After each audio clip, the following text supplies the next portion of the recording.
अब चलिए स्वामी जी, मैं आपको एक विषय आपके हवाले कर देता हूँ। 15 मिनट में पैर हटा पाए। हाँ, वो बहुत भारी था स्वामी जी। बहरहाल देखिए स्वामी जी, आंखें जब फड़कती हैं ना तो उसको लेकर बड़ी सारी बातें होती हैं। कुछ लोग कहते हैं ये बड़ा अशुभ है, किसी एक आंख को लेकर के, किसी कोई एक आंख फड़क रही है तो, कोई एक आंख दूसरी अगर फड़क रही है तो कहते हैं कि भाई आज कुछ पैसे वैसे मिलने वाले हैं, जबकि डॉक्टर्स कह रहे होते हैं कि ये बीमारी का सिग्नल हो सकता है। तो स्वामी जी आप जरा बताइए कि क्या मामला है ये आंखों के फड़कने का, ये शुभ अशुभ है या पैसा ऐसा मिलता है, क्या होता है ये?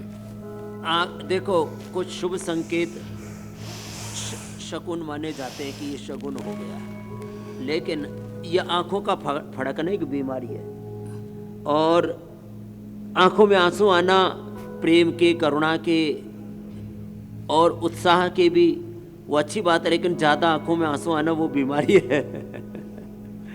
तो ये आंखों की बीमारी के लिए एक तो मैंने बताया था शीर्षासन, सर्वांगासन, अनुलोम विलोम, जल नीति, सूत्र नीति, अक्षय तर्पण, त्राटक, नंगे पांव घास पर चलना और आईग्रिड वटी खाना, आईग्रिड डालना। एक और बताते हैं पॉइंट गजब का है।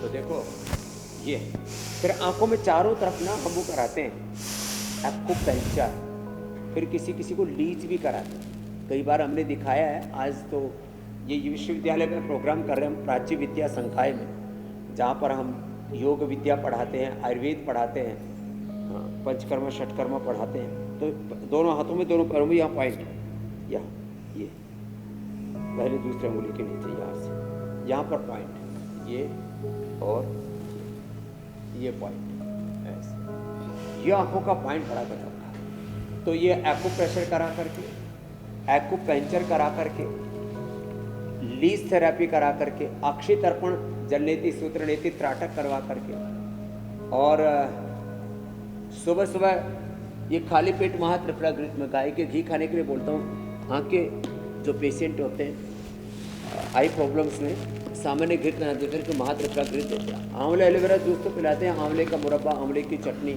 आंवले का ये अचार, इन चीज़ों को अपने आहार में बढ़ा दें। चलो अनुलोम विलोम करो आप।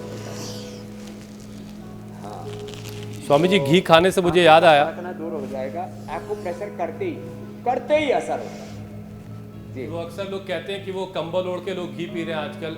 नैतिक तौर पे भले ही ये जाहिर है गलत है, लेकिन घी फायदा तो कर ही रहा होगा। लेकिन आजकल लोग कंबल ओढ़ करके फ़ोन देख रहे हैं, अब उसकी वजह से आंखों में बड़ी सारी दिक्कतें आ रही हैं।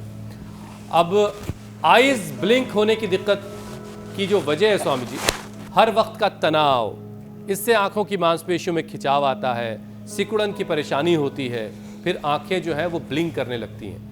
तो स्वामी जी तनाव दूर करने के लिए रोज़मर्रा की ज़िंदगी में क्या क्या बदलाव लाने की ज़रूरत है ताकि ये स्ट्रेस जो है वो आंखों की रोशनी छीन ना पाए?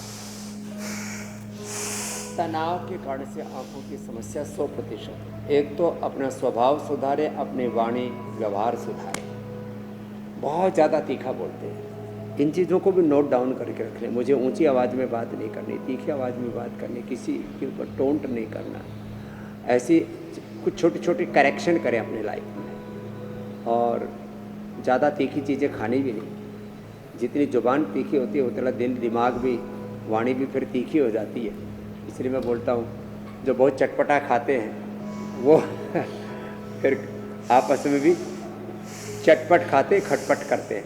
तो थोड़ा अपने स्वभाव को सुधारें। फिर शीतकारी, ये बड़ा ज़बरदस्त है मन को शांत करने के लिए, तनाव को कम करने के लिए। शीतली और मेरे भाई ये हुसैन जी, शीतली और शीतकारी। शीतली में जीव आप बाहर निकालते हैं, शीतकारी में दांतों के पीछे जीभ लगाते हैं ऐसे। ये बड़ा जबरदस्त है। 5 बार से लेकर के 5-7 मिनट तक इसको कर सकते हैं। ये करते हुए वक्त स्वामी जी ऐसा लगता है गीत भी पड़े गजब के, एसी की ठंडी ठंडी हवा जा रही है। ओ बहुत सारे लोग कहते हैं दांतों में ठंडक लगने लगती है उसमें। दिल, दिमाग, तन, मन, आत्मा में ठंडक मिलती है। आदमी को ना हर समय उबलते नहीं रहना चाहिए, थोड़ा ठंडा रहना चाहिए, थोड़ा धीरज रखना चाहिए, पेशेंस रखना चाहिए। बिल्कुल ठीक बात। मराठी में बोलते थांबा, राजस्थानी हरियाणी में बोलते अरे भाई डट जा, अपना आपा डांट ले, भगवान बुद्ध कह रहे हैं अपवाधिपो भवा, उपनिषद वेद कह रहे हैं आत्मा वारी द्रष्टव्य श्रोतव्य मंतव्य निधिध्यास।